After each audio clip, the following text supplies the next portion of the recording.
अखंड हरिनाम सप्त्याचा कार्यक्रम असल्याची माहिती मला सकाळी मिळाली आणि योगायोगानं मी सकाळी नागपूरला गेलो होतो आणि मी म्हटलं चांगला योग आला. मी संपूर्ण गाववासियांना या निमित्त हार्दिक शुभेच्छा देतो. वास्तविक पाहता आज या ठिकाणी बाबांचं दर्शन झालं, मी धन्य झालो. कारण मागच्या वेळेसही मला येता आलं नाही जलोड्याला, कारण मी कार्यक्रमात व्यस्त होतो.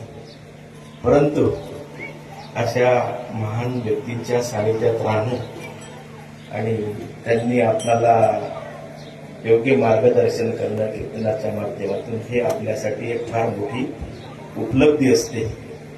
त्यांचा एक एक शब्द हा सामर्थ्यशाली असतो. आपलं आयुष्य घडवण्यामध्ये त्यांचा शब्द हा अनमोल ठरतो आणि म्हणून अशा कार्यक्रमाचं आयोजन म्हणजे फार मोठी उपलब्धी असते. मी या कार्यक्रमानिमित्त खूप खूप गाववाल्यांना मनापासून शुभेच्छा देतो. आणि वास्तविक पाहता तर मी एक सामान्य माणूस तुमच्या पुढे कालपरा होतो आणि आजही सामान्यच आहे. वास्तविक पाहता मी आमदार नाहीच आहे.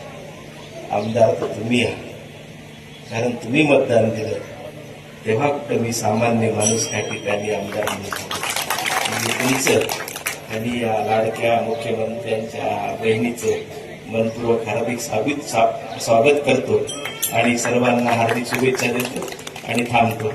धन्यवाद.